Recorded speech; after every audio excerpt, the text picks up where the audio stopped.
Hello and welcome to another video where I take you through my latest DIY project. So gloves on because our hands are about to get DIY-ty.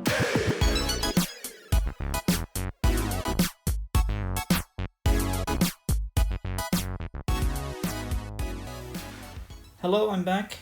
This is the next video on the BMW X5 head unit upgrade series, where you'll see the process I went through to successfully install this head unit in this car. And if you haven't seen the first video in this series yet, make sure to check out the link to that video in the description section down below.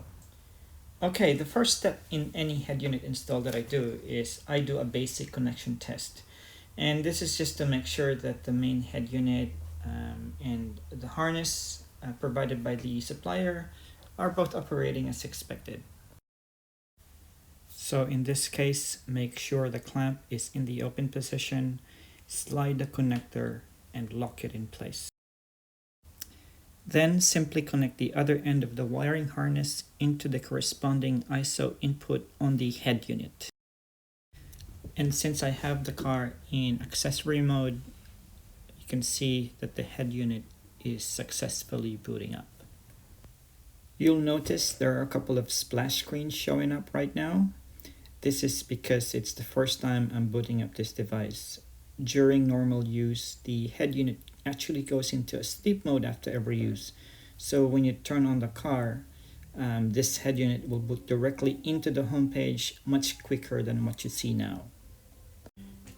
Now that we are in the home page, I can consider the connection test a success. And while I'm here, I might as well change a few settings in the operating system. I'll leave the system date and time for now, and instead I want to turn off the Keytone. And to do that, you need to start the settings app, then open the sound Keytone preference and set that preference to off.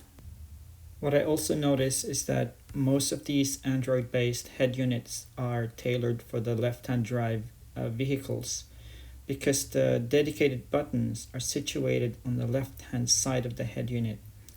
So for right-hand drive vehicle owners, what we get is only this back button on the right-hand side. All other buttons are located on the left-hand side of the head unit. I'm also going to take this opportunity to adjust the amplifier settings.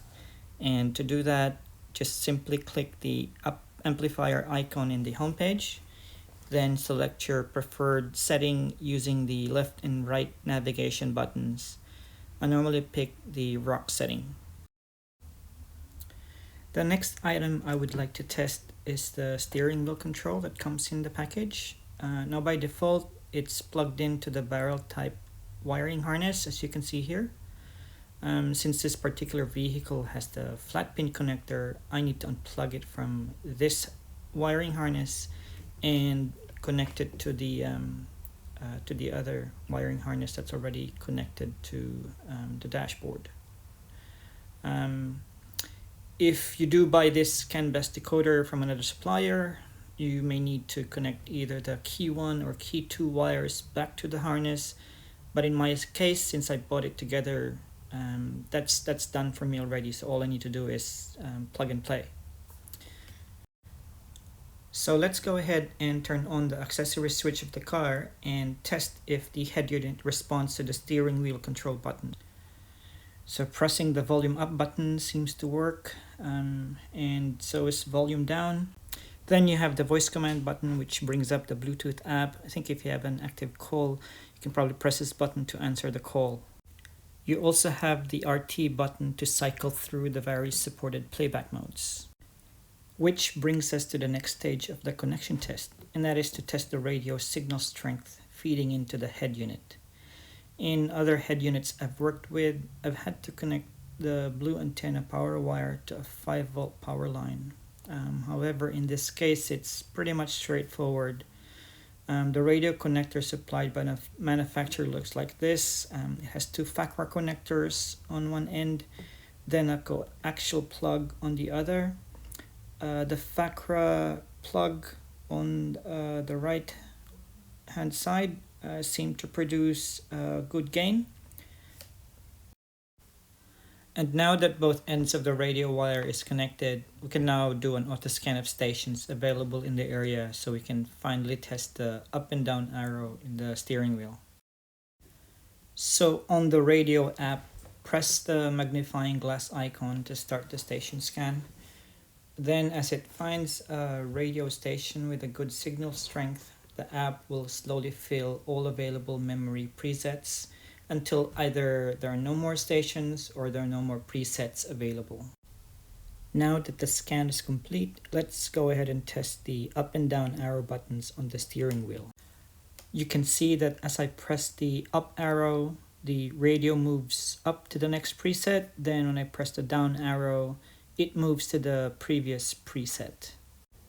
You might also notice that the button illumination changes color every few seconds. If you just want a single color illumination on these buttons, there's also a setting available to do that. First thing you need to do is go to the home page and bring up the settings app.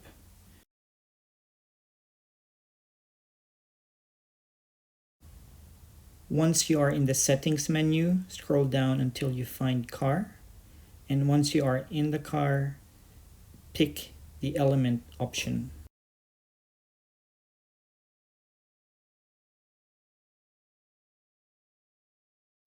In the element option, you'll notice there are about 8 individual colors to choose from, plus a separate setting which cycles through all available colors automatically.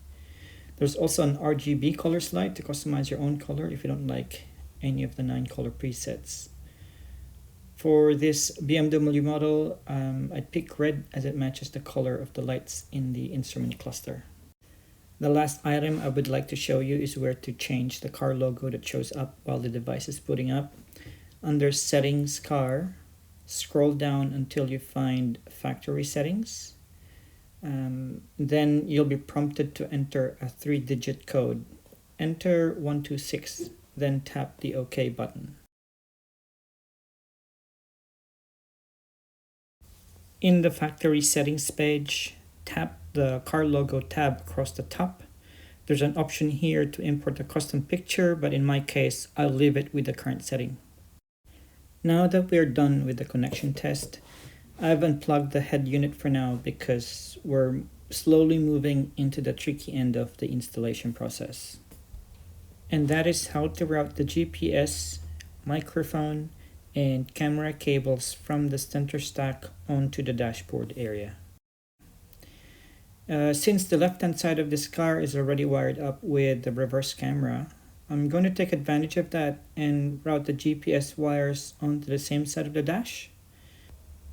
We also have this microphone with a really short cable, probably just a meter in length, so it leaves us very little choice where we can mount it.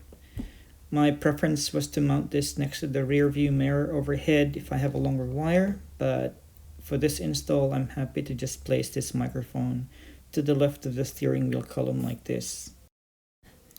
I actually removed the small trim panel just above where I have the microphone and use that space to thread the microphone wire into the center stack.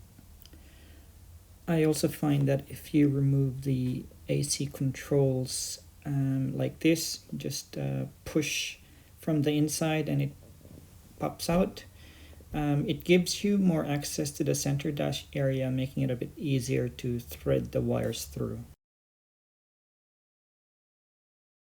So this is the passenger side footwell for right-hand drive vehicles, and I have removed the plastic cover underneath. It's held in place by these 2 plastic tabs, as you can see here, and a Phillips head screw. Once you remove these fasteners, just gently slide out the plastic cover towards you, then down. Be careful when pulling it out because there's a wire that's connected to this plastic cover. Okay, so now that I've got the AC controls removed, we have access to this gap on the left-hand side of the cavity. And the idea here is to thread this makeshift fishing wire, which is made out of interconnected cable ties, from the left-hand side and out the other end down the footwell. Tape the ends of the GPS and camera wires together like this, then connect it to the other end of the fishing wire located at the bottom of the footwell. Then pull the other end of the fishing wire to retrieve the GPS and camera cables. Next step is to attach the supplied camera wire that comes in the box. Then make sure to cover it with tape to prevent any short circuits. Before we close up the passenger side footwell, let me just show you how the GPS receiver is sitting on the dash and how I routed the wires. I used a plastic pry tool to tuck the wire along the edges, as you can see here. The GPS wire runs along the side, then it meets with the reverse camera cable in this plastic trim. The excess camera cable is then hidden behind this plastic trim, by the way.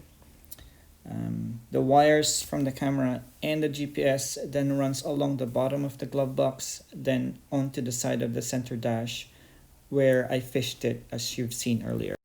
The wires must be as far away as possible from this lamp to avoid any damage. When putting the cover back in place, make sure these tabs are visible from the outside, then fasten with the two plastic tabs and tighten with the Phillips head screw. Next up is the USB cable. There are limited flush-mounted USB ports that will fit nicely for this car, so I've decided to terminate the USB cable next to the cigarette lighter for this installation, as you can see here. I find this a better location than having it inside the glove box because, number one, it's more accessible and you can still hide it by closing the cover when you're not using it.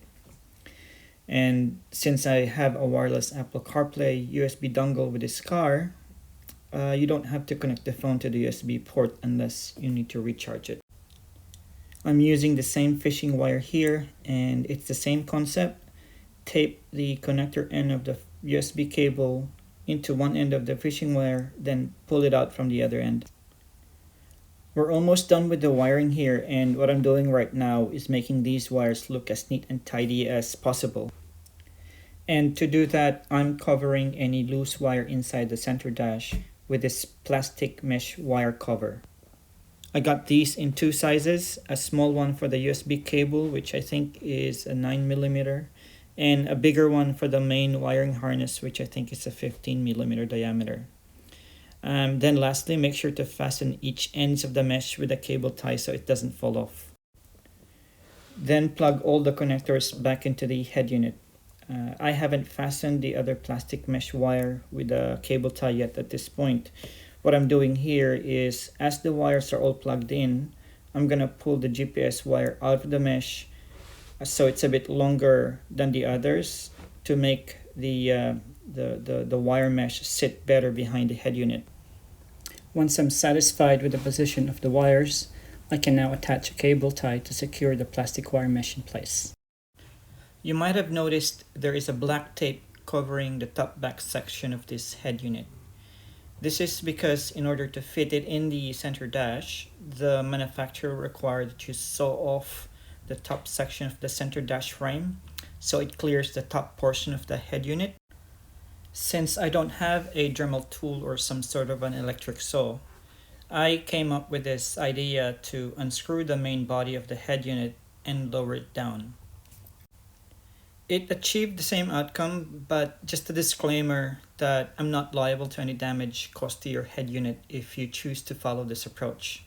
Of course, my recommendation is that you saw off the top section of the frame as recommended by the supplier. Okay, we're down to the final stages of the installation. In a few moments, you'll see this head unit finally mounted on the center dash and operating successfully.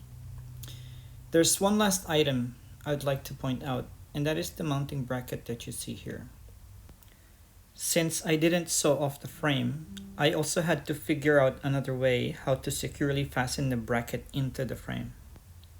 And to do that, I mounted it this way with the two holes facing down. There's a hole in the bracket midway between the top and the bottom, and I used that to screw it into the frame. Then pre-drill a hole in the frame so it's easier to screw the bracket in. As you can see here, I have one screw per bracket, and I find this sufficient to securely hold the head unit in place. Once the bracket is in place, I temporarily mounted the head unit and used the hole in the head unit to put a marker in the bracket using a small drill or a small pencil where I need to drill. Of course, I had to remove the bracket from the frame first so I can drill the hole properly. This new hole in the bracket is what I used to secure the head unit into the center dash. And once the drilling is done, I reattach the bracket onto the frame, then screw the head unit into the bracket. I also stuck a carpet-like material on the top section of the frame using a double-sided tape to cover a thin gap and prevent any dust from entering inside the dash. And finally, once the bracket is ready, plug all the wires into the head unit. So starting from the left, we have the radio antenna wire, the reverse camera and USB cable, the GPS receiver, the main ISO plug, and lastly the microphone and the Wi-Fi antenna. And we're now ready to mount the head unit back into the frame. To do that, just tuck in these wires neatly back into the center dash cavity, then carefully slide the head unit into the frame and make sure it's aligned with the holes in the bracket. Then secure the head unit into the bracket using the Phillips head screw. Then cover the screw with the supplied plastic cover and we're done. And that's all. Thank you for watching. If you find this video to be helpful, make sure to give it a thumbs up. And finally, please like, subscribe, and hit that notification icon so you don't miss any of my future updates. Thanks.